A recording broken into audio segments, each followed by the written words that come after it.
이 사안 취재한 김민형 기자에게 더 물어보겠습니다. 자, 김 기자, 실무 책임자였던 그 김호진 전 비서관, 현직 공무원 아니라서 징계할 수 없고 다만 감사원이 향후 공직 임명이 될 때는 참고하도록 하겠다. 이런 입장을 밝혔는데 한국공항공사 사장으로 간다는 얘기가 있다고요? 일단 아직은 알 수 없는 상태입니다. 다만 김호진 전 비서관이 지원을 했고 현재 유력한 후보 중 한 명인 걸로 알려지고 있습니다. 감사원으로서는 아까 말씀하신 것처럼 징계를 사실상 할 수 없는 상태이기 때문에 그거에 준하는 조치, 할 수 있는 조치는 했고 공직으로 임명할지 말지는 결국에는 임명권자의 재량에 달려 있다는 건데요. 그래서 감사원의 이번 발표나 인사 자료 통보와는 무관하게 한국공항공사 사장으로 갈 가능성도 완전히 배제할 수는 없다고 봐야겠습니다. 김건희 여사 이야기가 직접 나오진 않았으니까 확인이 안 된다. 이게 감사원의 설명이었는데 저는 그 얘기가 인상적이더라고요. 김호진 전 비서관이 총괄 업체를 추천한 분이 현 정부와 밀접한 분들이어서 믿었다. 근데 현 정부와 밀접하다는 건 공무원은 아니란 얘기 같은데요. 그렇죠? 어떻게 봐야 될까요? 일단 굉장히 많은 진술들이 지금 감사 보고서에 나오고 있는데요. 김 전 비서관이 인수위 내에 있는 분들, 또 경호처에 있는 다양한 분들, 현 정부와 밀접한 인수인의 분들이 인테리어 업체를 추천을 했고 21g을 추천을 했고 그분들에 대한 신뢰를 토대로 공사를 진행한 거라고 얘기를 했습니다. 그래서 그 뒤에 있었던 그런 법령상 미비나 이런 그 절차적 미비점에 대해서는 사실 자기 불찰도 있었다고 인정하는 부분도 나오고요. 다만 이제 그래서 실제로 추천한 사람이 누구인 것인지에 대해서는 감사 보고서에 나와 있지 않고 본인도 정확히 기억하지 않는다고 답변을 했다고 보고서에 담겨 있습니다. 그래서 감사원 측은 김건희 여사에 대한 이런 직접적인 언급이 없었기 때문에 따로 서면 질의를 하거나 또 김 여사를 특정해서 추천에 관여했는지 여부를 답변을 요구할 필요성은 느끼지 못했다는 취지로 설명을 했습니다. 또 오늘 발표에서도 굉장히 정제된 표현들을 많이 썼는데요.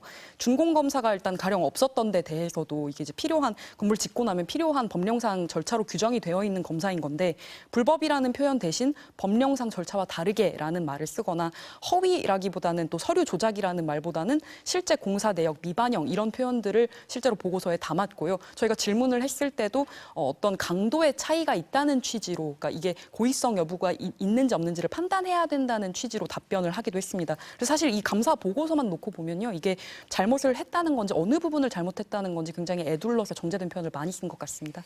자, 굉장히 곤란한 입장인 것 같은데 그래서 솜방망이 처벌이다 뭐 이런 얘기도 있고 직권남용 얘기도 나오잖아요.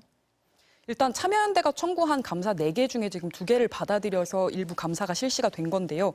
그 직권남용 의혹에 관한 청구도 이번에 받아들여서 보고서에는 나와 있습니다. 다만 이제 감사원은 그 참여연대의 그 국방부가 대통령실 이전에 대해서 반대 의견을 냈는데 그게 묵살됐다는 의혹에 대해서는 이제 직권남용이라는 주장이 이제 제기가 된 건데 거기에 대해서는 감사원은 직권남용으로 보기는 어렵다고 결론을 내렸습니다.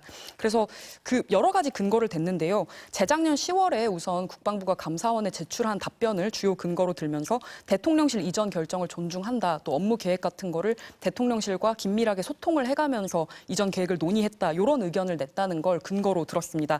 사실상 해석을 해보면 당사자인 국방부가 공식적으로 문제 제기를 하지 않는 부분에 대해서 문제 제기를 하기는 어렵다는 취지로 보이는데요. 보고서에는 저희가 찾아봤을 때는 국방부 실무자를 상대로 어느 정도로 조사를 했다는 건지 그 범위나 명수나 이런 것들이 자세히 담기지는 않았습니다. 이 사안의 행안부 그리고 경호처, 대통령실과 대통령과 가장 가까운 인사들이 계속 나오는데 대통령실의 입장은 뭔가요?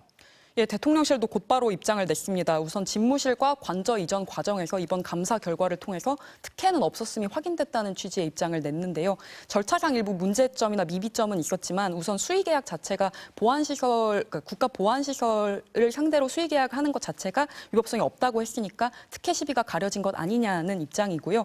단지 일부 이런 미비점은 점검해서 재발 방지책을 마련하겠다고 했습니다. 그리고 사실 감사원의 이번 결과 보고서를 보면 이 공사의 시급성이나 보안 같은 것을 이유로 들면서 일부 그 불가피성을 인정하는 부분들이 있습니다. 다시 말하면 이 공사를 먼저 시작을 한 것, 계약이 이루어지기 전에 공사에 착수한 게 법적 절차가 그 뒤로 지키지 않은 것들의 어떤 근본적인 원인을 제공했다는 취지로 쭉 설명을 하면서도 대선 공약이었던 것의 불가피성, 또 공사의 시급성, 보안 이런 것들을 이유로 들었던 건데요. 그래서 이 이전이 실질적으로 불가피했던 것인지 거기까지에 대한 정치적인 판단이 담겼다고 보기에는 한계가 있을 것 같습니다. 네, 김민형 기자 잘 들었습니다.